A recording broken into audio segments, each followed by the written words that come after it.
Howdy, folks. Greyhawk4x4 coming at you again, your resident vintage gamer. And it is this week's update for our past Friday night's game of D&D, our first edition game that we play back here.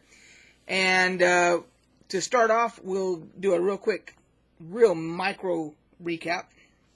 When we left off from the last session, our player characters, our heroes, had absconded with a large loot haul from the Temple of Elemental Evil, including some very evil and dangerous artifacts, etc., that they took back to the city of Devers and turned over the evil artifacts to the local temple, the high priest there who dealt with them, and then they sold the rest of their loot, or decided to use it or whatever, and they distributed it all out. So when we started up this week, almost all of the players, I think except for one ranger did not level up, but everybody else leveled up. So this session we dealt with an awful lot of role-playing what I call city adventures, role-playing the leveling experience, because I don't just say, I think it's a little unrealistic, and it's not as immersive if you just say, oh, bing, you went from level 6 to level 7, and that's it. I think that just kind of seems kind of silly. I think that a more realistic approach is that the player characters would have to feel like they've reached a level of prowess in their chosen profession to where they can go seek out some more training to learn some new skills and enhance their powers or whatever. So that's what I do. And I generally say, it generally takes a couple of days training for someone to, once they've reached the experience point threshold, they have to find and get some training. It usually takes a couple of days. So that's what we did. Now, one of our player characters was our other ranger, played by Jonathan, and everybody just calls that character Maze. His actual name is Niethril, but we call him Maze because it's easier. And he has decided that because he has been serving the goddess Alona all this time, and he's actually done quite a few special tributes and conducted himself in a way to be devout towards Alona, and he has decided that he wants to try and become a dual class character and go ranger/druid, which is a logical progression, especially for someone who is a follower of Alona, who is the goddess of nature and love. So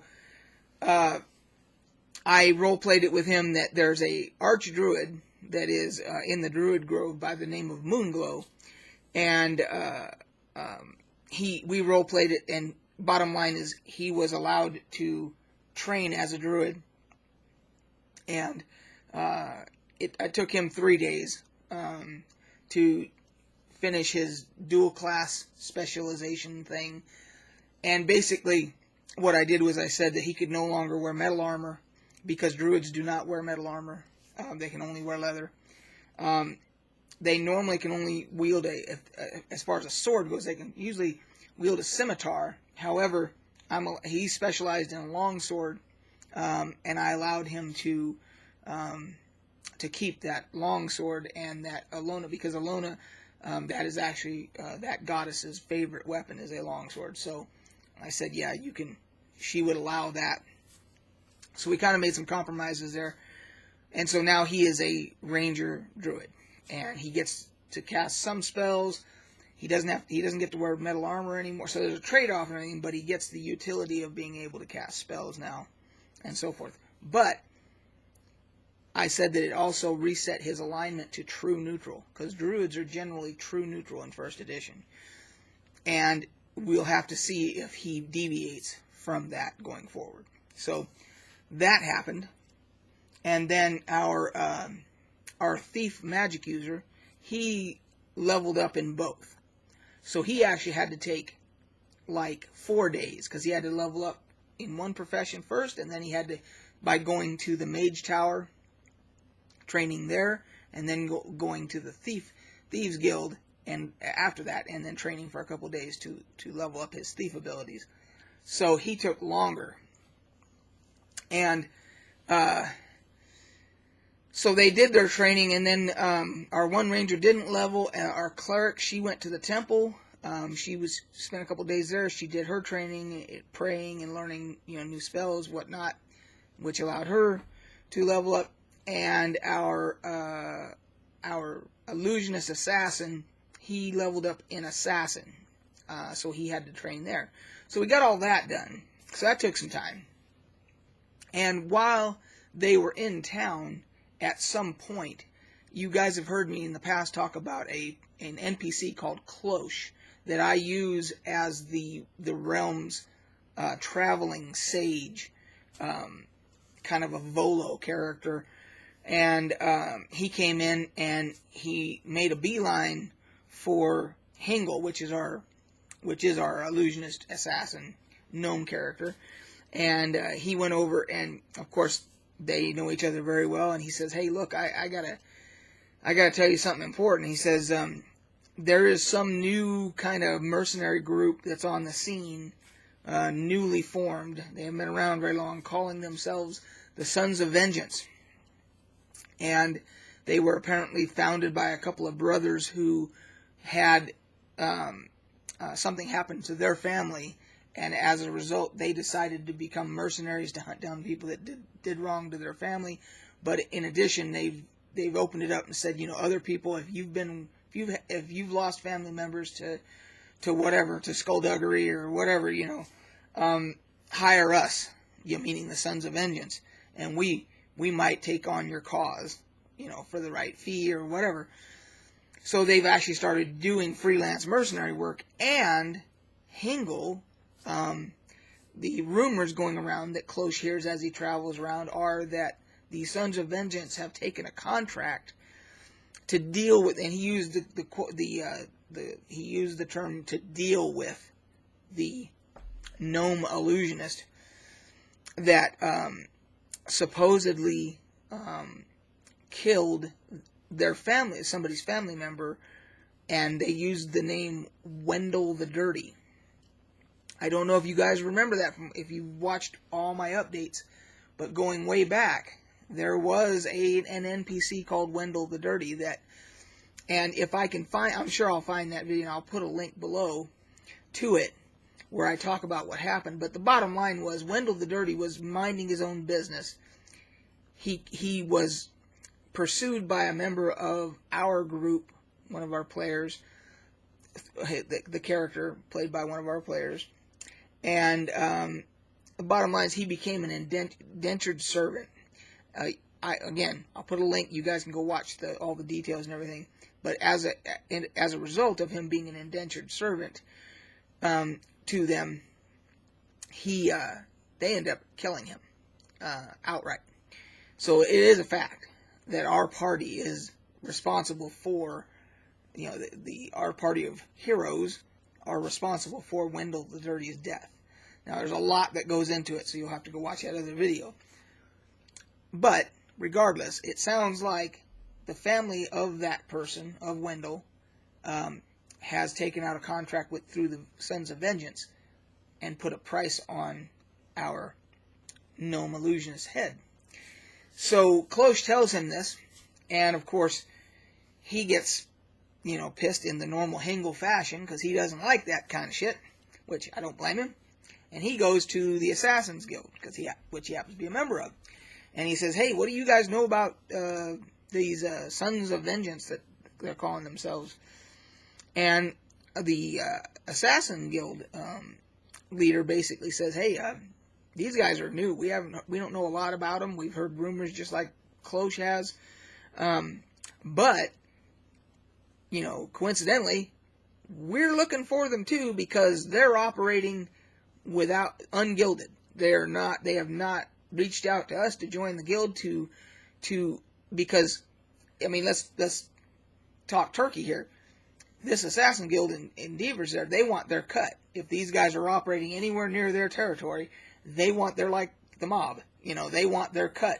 If these guys are doing assassinations or whatever it is that they're doing, they want their cut. So, bottom line is Hengel has put the word out through the Assassin's Guild that he has put a price on the two brothers' head that have started the Sons of Vengeance, and then 1,000 gold each, and then 500 gold for any of the other members of Sons of Vengeance. So now there's going to be this conflict between the Assassin's Guild and Devers and the Sons of Vengeance and our gnome friend, etc. So there is that element to the campaign now. We'll see where that goes.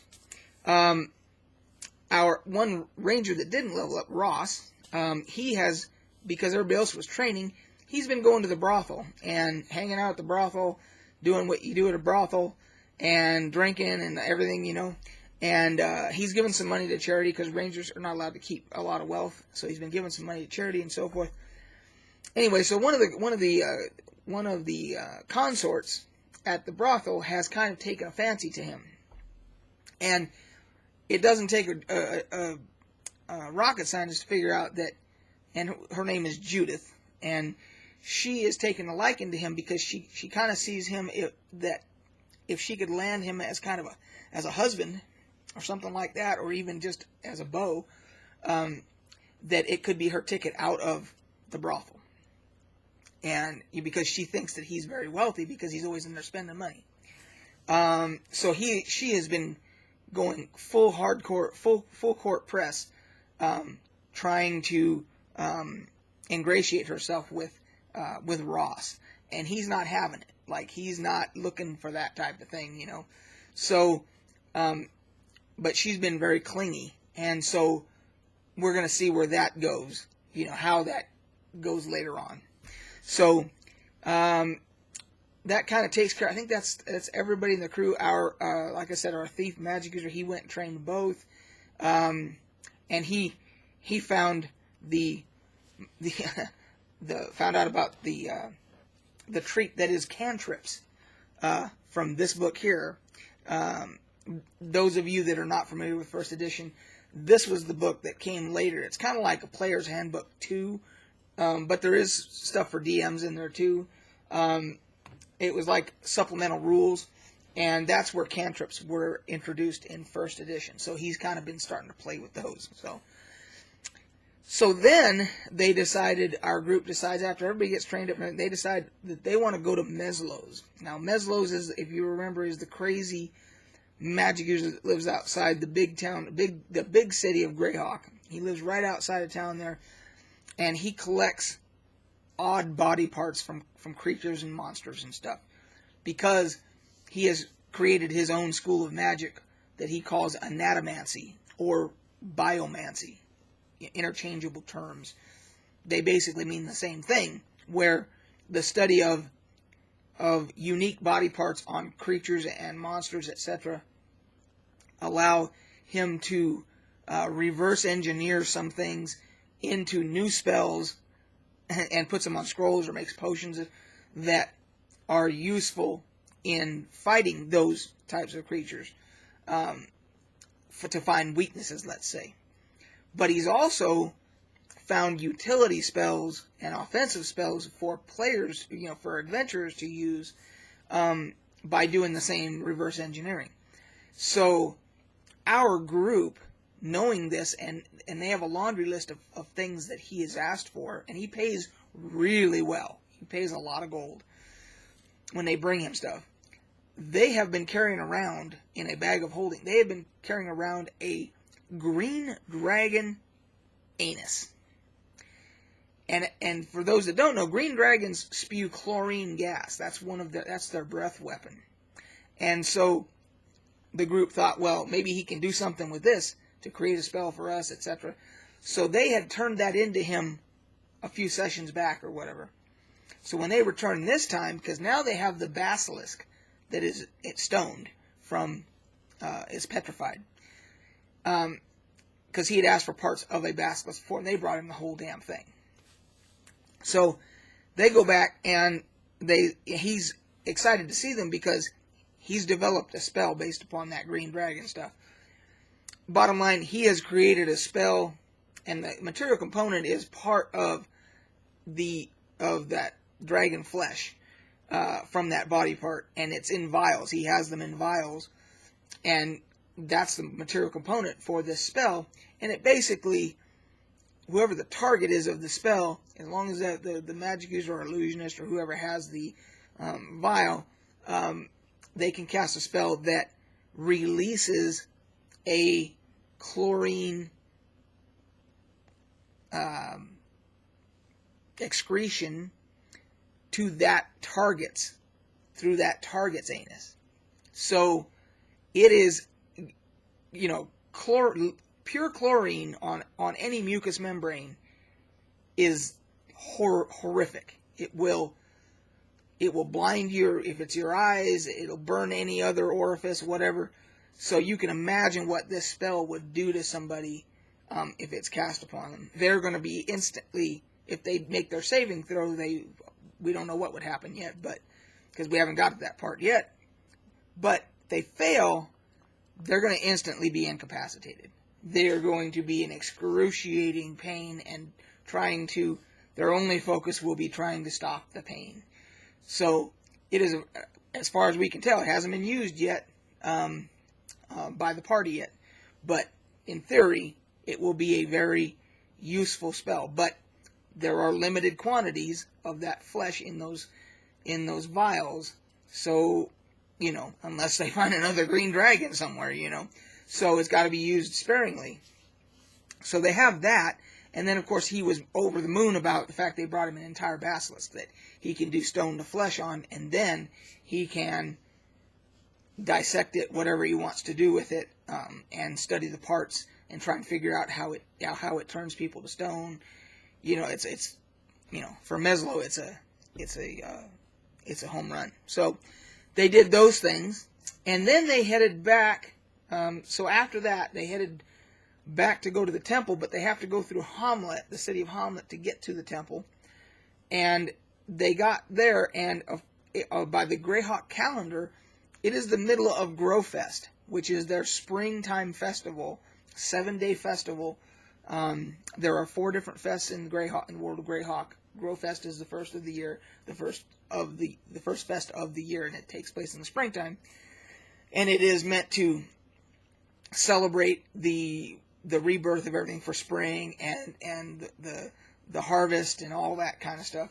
And so the group decides, because they've been traveling for a while now, they decide to partake in Growfest, and they do, and there's a few hijinks that go on with the newly discovered cantrips by the magic user, etc. And they have a good time and all that. Then they head to the temple after that, and that's where we had to stop for the night. We'd been playing for like whatever it was, 5 hours, close to 5 hours or whatever. And by then, usually my voice starts going out. So we figured we'll stop right there, right when they get back to the temple, so that next session we can start with their next foray into the temple. So it was kind of that. It was that type of a session where there was a lot of role playing that went on. I added the storyline of the Sons of Vengeance. We had the Meslo, interaction. We had the training. We had a lot of stuff going on. So that's the update, guys. That's where we're at. I'm trying to think if there was anything else. I think that's it. So it was definitely a fun session. I think everybody had a ball. We whenever we do those role playing sessions and stuff like those deep ones where we get into characters and there's a lot of different plot things going on and flavor. Like cantrips are a flavor element to the game. So I think everybody's enjoying it. And I think that's it. I will add one thing. I have recently started, better late than never, Red Dead Redemption 2. And the reason that I had held off was I had been reading that on PC, there had been a lot of problems, a lot of bugs and optimization issues with Red Dead Redemption 2 on PCs.